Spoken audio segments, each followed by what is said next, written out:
गौतम बुद्ध के समय में वैशाली राज्य में एक प्रसिद्ध गणिका रहती थी जिसका नाम आम्रपाली था। वह बहुत सुंदर थी और उसे नगर वधू घोषित किया गया था, यानी पूरे शहर की पत्नी आम्रपाली इतनी सुंदर थी कि उसके महल के द्वार पर सदस्यों ने के साथ आम्रपाली का शरीर जितना सुंदर था उससे कहीं अधिक सुंदर उसकी आत्मा थी जो सच्चा था। वह केवल एक वेश्या थी, लेकिन वह इतनी अमीर हो गई थी कि वह राज्य खरीद सकती थी। आम्रपाली का शरीर जितना सुंदर था उससे कहीं अधिक सुंदर उसकी आत्मा थी जो सच्चे प्यार के लिए तरसती थी। क्योंकि आम्रपाली खुद से वेश्या नहीं बनी थी, उसे जबरदस्ती राजा ने वश बनाया था। आम्रपाली के वेश्या बनने के पीछे एक कहानी है जिसे मैं किसी वीडियो में आपके साथ जरूर साझा करूंगा। आम्रपाली अपने ग्राहकों को बहुत प्यार करने का दिखावा करती थी क्योंकि उसे इसके लिए भुगतान किया जाता था, लेकिन अंदर से वालों से बहुत नफरत करती थी क्योंकि वह सभी उसका इस्तेमाल एक भोग की वस्तु के रूप में करते थे, एक इंसान के रूप में उसका सम्मान नहीं करते थे। एक दिन आम्रपाली अपने महल की बालकनी में खड़ी थी।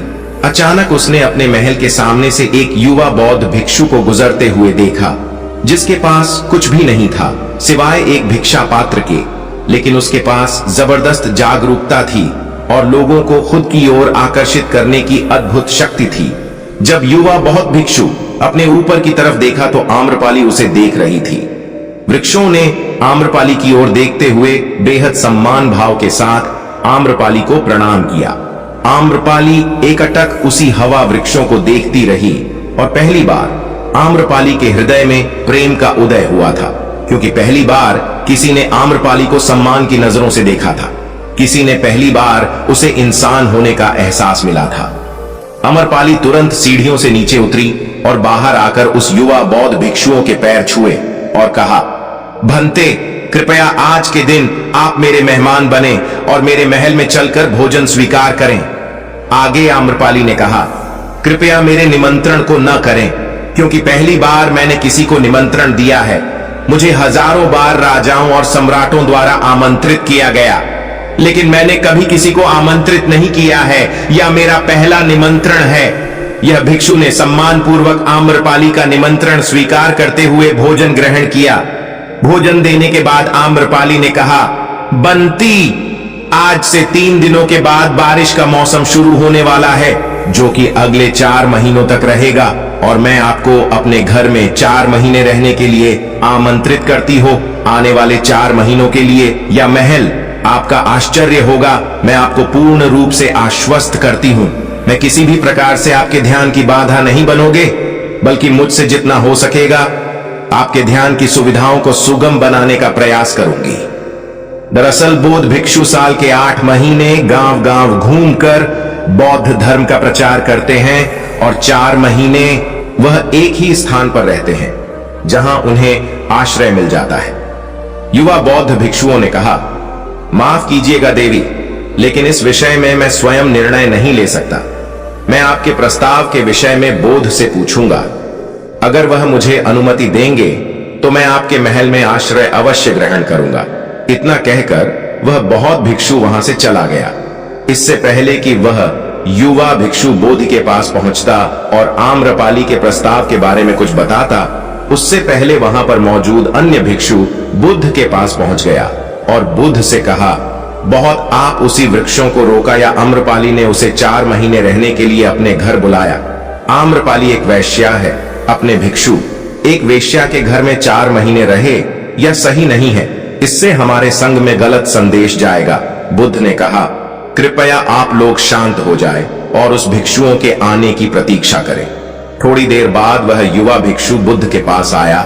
बुद्ध के परिचय और उन्हें पूरी कहानी सुनाते हुए कहा, बुद्ध नगर की एक आम्रपाली नाम की महिला ने मुझे बारिश के 4 महीने अपने घर पर रहने के लिए आमंत्रित किया है।